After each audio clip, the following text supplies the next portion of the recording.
You know the Zero to Hero challenge, right? You jump into normals without any gear, smack some unsuspecting Joe over the head, steal his quick hit, and move to lockdown. You get a kill or two there, and then it's time for the big boy leagues, the land of Chads. Forbidden, where you either get overrun by Panzer Tank Helmet ass squad wearing motherfuckers, or one back by a 7 meters long magical van wielding naked wizard wanker sitting on a Mount Everest. What would happen though if we skipped normals and lockdown modes and jumped straight into Forbidden?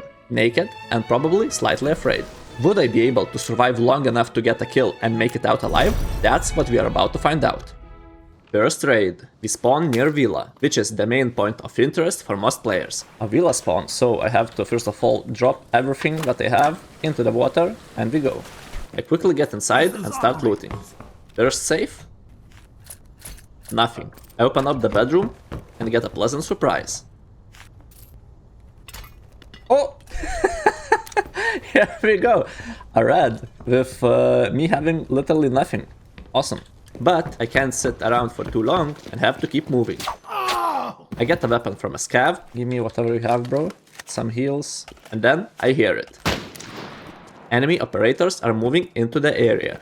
I check the last two safes and start preparing for the unknown. Jesus Christ. These guys are pretty close. I don't like this. However, I don't need to wait very long until grenades start falling from the sky. Of course.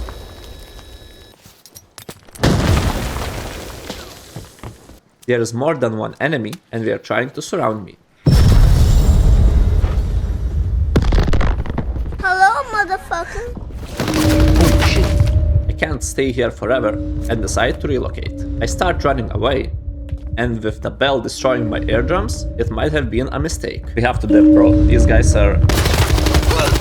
No way, bruh. Okay. I mean, this is just the first try of this challenge. What I don't like is, of course, having no headset. I cannot really hear anything. But, look at that. We got a teapot. So that's a pretty good start, I would say. That's a pretty good start. Raid number 2. I spawn in the area that I think might be a calmer one to start in.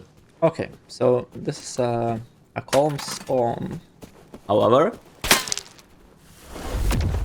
I thought this is a fucking calm spawn, bro. I don't... Oh my god. Bro, hello, give me your weapon. I get a weapon, which doesn't raise my chance of survival by a single %. What the fuck is this? But I have to go with it. After looting the rest of the area, I start moving, and stop only to admire my gear. And to be honest, if someone kills me, look at this gear. Oh my god. We are gonna kill like a real player, but it's a bot. Soon enough, I get spotted again. Nope. And being in no position to fight back, I run away into the forest like a cockroach trying to avoid the incoming slipper. We gotta go, we gotta go.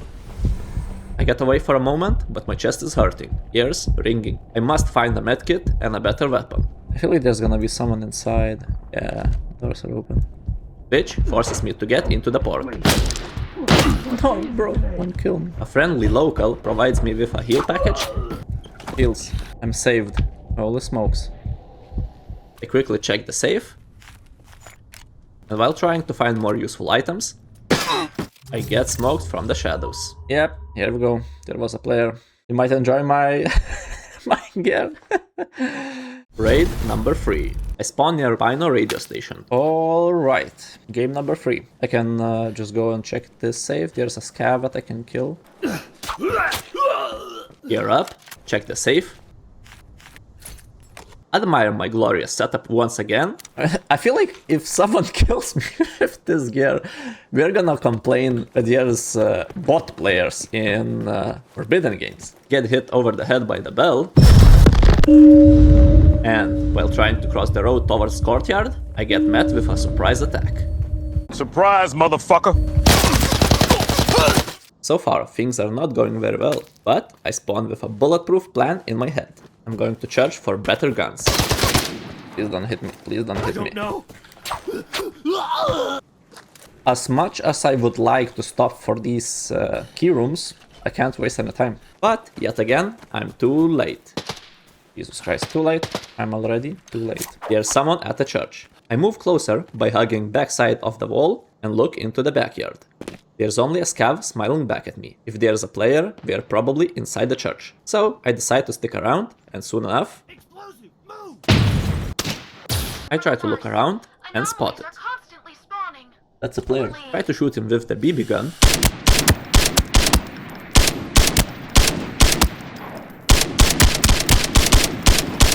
And of course, he runs away. With nothing to lose and everything to gain, I decide to go after him. But the chase was cut short faster than I was anticipating. Raid number 5. Barn spawn. Not the best location to spawn in when you have nothing on you.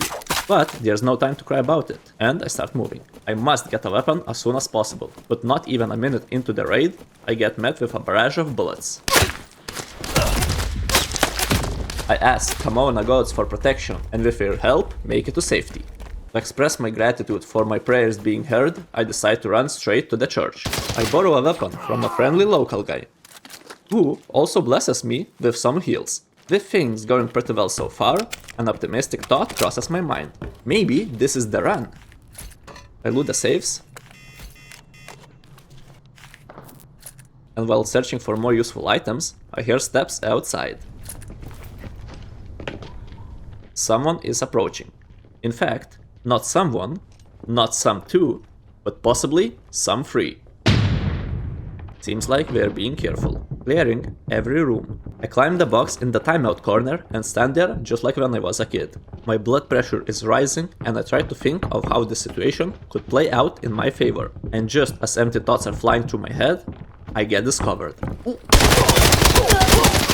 I knock one guy down, but there's nothing more I can do as his friend steps in to save his teammate's day. Even though this run was not a successful one, me knocking down a tier 5 player gives me hope. And still pumped from the action I just had, I jump straight into the next one. Raid number 6. Same spawn as last time. Farm. Here we go, boys. This time, as I ran towards Helicrash, I don't get blasted from a mile away. Good sign. However, I hear shots at the church. My plan to go there collapses, and I decide to visit Villa instead. I bonk this guy over the head and yoink literally everything from his pockets, even his favorite mug. I'm ready. I quickly check the little safe and get a clock. My luck with these games. Holy smokes. From the little safe. That's a clear sign. My time is now. This is honestly insane. I move closer to the main building. Kaboom! Someone threw a nade. With the bell destroying my hearing, I try to listen for any steps.